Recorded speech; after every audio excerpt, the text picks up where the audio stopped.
간판을 예쁘게 만들어줘 라고 표현하는 건 장사가 잘 되게 하는 간판을 만들어줘 라는 거잖아요. 사람들이 많이 방문하게 해줘 그 얘기인데 저는 이제 거기까지 한번 들어가 보는 거죠. 예쁘게 만들어줘야겠다고 생각하는 게 아니라 자기 성과를 생각한 거예요. 아, 지금 저 사장님이 간판을 예쁘게 만들어주세요 라고 했는데 나의 성과는 뭘까? 아하, 사람들이 많이 방문하는 간판을 원하는 거구나. 경영자란 고객의 문제에 집중하고 그 문제를 해결하기 위해서 일할 때 경영자가 되는 겁니다. 경영자가 되는 사람의 특징 1번 나왔습니다. 1번이 뭐예요? 고객의 문제에 집중하는 겁니다.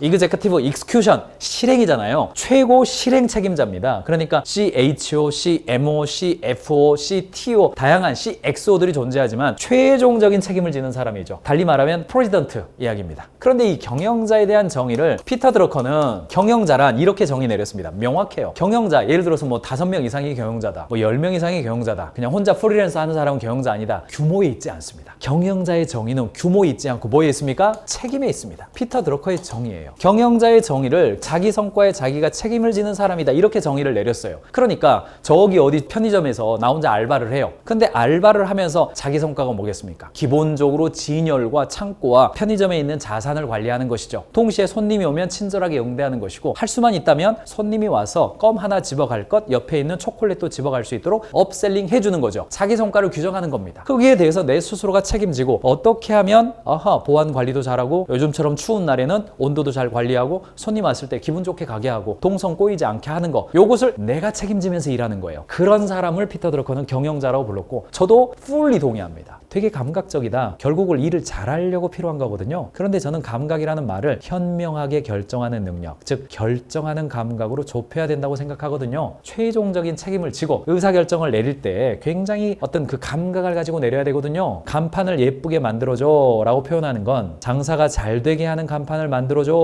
라는 거잖아요. 사람들이 많이 방문하게 해줘 그 얘기인데 저는 이제 거기까지 한번 들어가 보는 거죠. 내가 디자이너로서 일을 할 때 클라이언트를 만들어 가지고 그 사장님이 간판 예쁘게 만들어줘 라고 말을 하면 예쁘게 만들어줘야겠다고 생각하는 게 아니라 자기 성과를 생각한 거예요. 아, 지금 저 사장님이 간판을 예쁘게 만들어주세요 라고 했는데 나의 성과는 뭘까? 아하, 사람들이 많이 방문하는 간판을 원하는 거구나 라고 자기 성과에 집중하는 거예요. 잘 되게 하려고 맡기는 거잖아요. 그럼 잘 되게 하려면 어떻게 해야 돼요? 간판 예쁘게 한다고 잘 돼요? 이게 거의 항상 사업 컨설팅 하는 느낌으로 제가 했습니다. 이렇게 이야기하는 겁니다. 경영자란 고객의 문제에 집중하고 그 문제를 해결하기 위해서 일할 때 경영자가 되는 겁니다. 경영자가 되는 사람의 특징 1번 나왔습니다. 1번이 뭐예요? 고객의 문제에 집중하는 겁니다. 내가 일을 하는데 연말인데 지금 본부장도 세워야 되고 팀장도 세워야 되고 여러 가지가 되는 거예요. 근데 경영자가 되는 사람의 1번 특징이 뭐냐? 고객의 문제예요.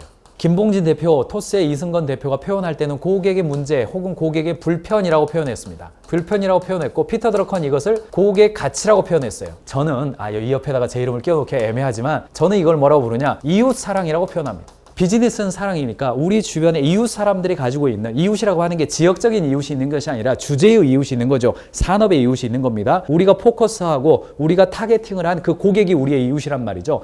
이게 1번이에요, 1번. 2번이 인재예요, 인재. 인재에 대한 관심입니다. 양육에 대한 거예요. 여러분들 사업과 경영의 차이가 뭡니까? 사업은 내가 하는 것이고 경영이란 사람을 성장시켜서 그와 함께 하는 겁니다. 그래서 경영자가 될 사람의 특징은 뭐냐? 사람에 대한 관심이 있어요. 이 사람은 이런 자질이 있네? 이런 강점이 있네? 나랑 같이 일하면 이런 강점을 좀 키워줄 수가 있겠네? 이 사람이랑 같이 일을 하면 이 사람이 성장하는데 내가 도움을 줄 수 있겠네? 사람에 대한 관심이에요. 이거는 피터 드러커를 뭐라고 그러냐면 인재 양성이라고 불렀고요. 인재 양성에 대한 관심이라고 불렀고, 저는 뭐라고 그러냐? 인재 경영이라고 그러죠. 인재 경영의 컨셉을 가지고 있는 겁니다. 사람을 성장시켜서 그와 함께 일할 수 있다라고 하는 사람에 대한 관심이에요. 나는 나 혼자만 일할 거야. 요게 조금 어려움이 있는 거예요. 마지막으로 세 번째가 뭐예요? 세상의 문제 해결이에요. 열 창자, 새롭게 창조하는 거예요. 이전에 없던 방식의 뭔가가 있는 겁니다. 그게 작든 크든 그건 다를 수 있어요. 그래서 세상에 존재하는 고객의 어떤 문제가 있는 겁니다. 그거는 피터 드러커의 시선에서는 뭐라고 그랬냐면, 피터 드러커도 문제 해결이라는 단어를 썼습니다. 다른 말로는 혁신이라고 그랬습니다. 혁신, 세상에 존재하는 문제를 이전에 없던 방식으로 해결하는 거죠. 그래서 새롭게 시장이나 고객을 창조하는 것입니다. 이노베이션, 새로운 시장이나 고객을 창조하는 것이다. 피터 드러커의 정의잖아요. 저는 이거를 지식 경영이라고 부르죠. 경영자가 될 사람은 1번 1번 가장 큽니다. 이게 저는 뭐 운칠기삼 이런 얘기하는데 이게 70%예요. 제 직관적으로는 그렇습니다. 이게 70%예요. 출발이죠. 기본적으로 내가 사업을 하는데 기본적으로 내가 특정하고 내가 바라보고 있고 내 시선에 들어오는, 남들은 그냥 지나쳐요. 남들 눈에는 안 보여. 근데 내 눈에는 너무너무나 그게 중요하게 느껴져요. 남들 눈에는 공인인증서 깔고 금융 송금하면 돼요. 근데 토스의 이승건 대표 눈에는 그게 너무 불편하고 그 문제 내가 해결해 싶어인 거예요. 남들은 그냥 전화로 주문해서 여기 짜장면 한 그릇이죠 하면 돼요. 근데 김봉진 대표의 시선에서는 그렇게 전화 맨날 하고 기다리고 있고 뭐 어디 오는지 모르겠고 이게 너무 불편하고 내 눈에 걸려요. 그게 뭡니까? 고객의 문제입니다. 페인 포인트죠. 세상에 존재하는 어떤 불편이에요. 그걸 고객 가치입니다. 그걸 저는 이웃 사랑이라고 불러요. 그게 너무너무나 중요한 경영자의 자질이라는 겁니다. 그게 진정성 있게 느껴질 때 그런 사람들을 보란 말이죠. 직원들을 바라봤을 때 팀장들이 10명 있어요. 그중에서 한 명 본부장 세워야겠어요. 뭘 보라고요? 고객에 대한 열정이 있는가? 우리가 해결해주고 싶은가? 경영자가 가지고 있는 역량들 있죠. 이렇게 만약에 마케터다 그러면 아래쪽에는요 주로 실무 역량 아니겠습니까? 위쪽으로 올라갈수록 신상품을 기획하고 마케팅 전략을 수립하고 마케팅 성과를 관리해요. 그러니까 아래쪽은 주로 뭐예요? 일에 대한 통찰이에요. 위쪽은 주로 뭐예요? 사람에 대한 통찰입니다. 요거 이해되시죠? 그러니까 경영자가 될 사람이다. 경영자가 될 사람이다. 그것은 이게 수행을 잘하고 행정을 잘하고 기획을 잘하는 거. 요 레벨을 넘어서 뭐예요? 창조죠. 창조. 고객입니다. 고객. 중심에 고객이 있는 거예요.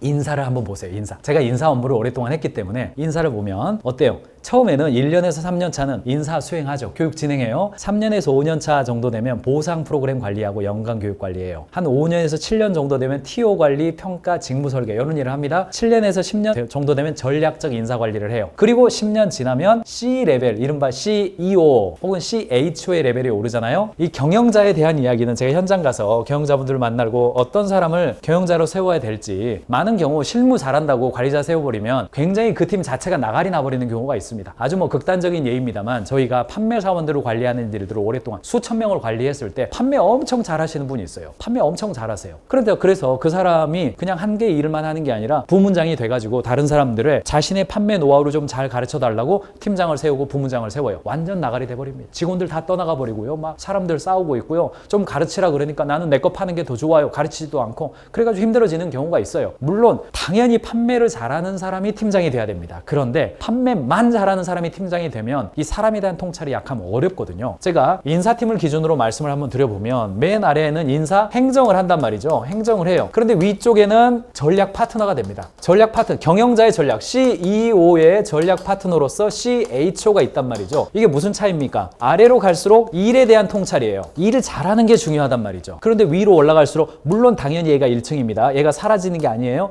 올라갈수록 뭐예요? 사람이죠.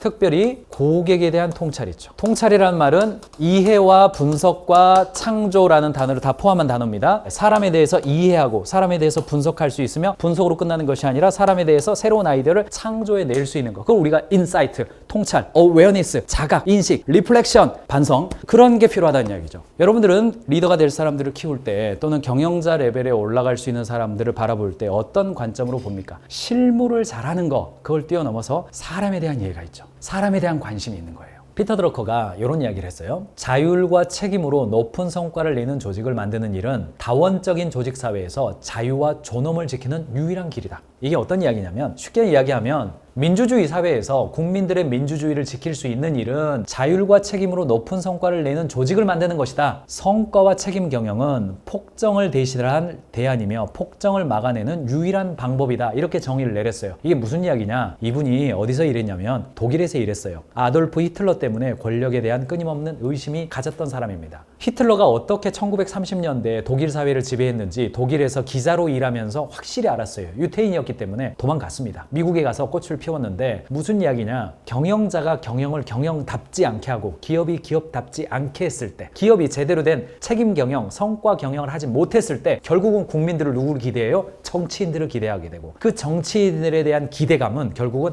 독재자를 출현시킨다. 우리의 문제를, 국민들이 우리의 문제를 해결해 줄 것은 내가 주체가 되어서 기업을 운영을 해서 우리가 스스로 자율과 책임으로 살아가는 건데, 그런데 기업이 기업답지가 않아요. 내 경영자가 경영자답지가 않아요. 그러니까 아이고, 기업과 개인들이 거래해봤자 이 사회가 행복해지지 않아. 역시 정치가 필요해. 정치가 역할을 좀 해줘야 돼. 아이고, 이거 좀 규제 좀 해주세요. 이거 좀 지원 좀 해주세요. 자꾸 그렇게 되면 결국엔 그 결과가 뭐예요? 폭정이 등장하게 된답니다. 즉, 정부에 대한 기대가 커질수록 정부는 국민들에게 공약을 많이 하고 하고 그 공략을 많이 하는 기대감은 권력을 가져가게 하고 뭉쳐진 권력은 독재자를 등장시키고 그 독재자는 폭정을 하게 된다. 이게 이제 히틀러를 경험하면서 이야기한 거예요. 그래서 피터 드러커는 경영에 대해서 어떤 이야기를 했냐면 사람을 바꾸는 경영을 얘기한 겁니다. 사람을 바꾸는 경영이에요. 피터 드러커가 추구하는 것은 진짜 추구한 것은 세상의 변화예요. 어떤 조직도 홀로 존재할 수 없고 조직 자체가 목적이 될 수 없다. 모든 조직은 사회의 각 기관이며 사회를 위해서 존재한다. 기업도 외외가 아니다. 자유로운 기업은 사업을 잘한다고 해서 정당화할 수 없다.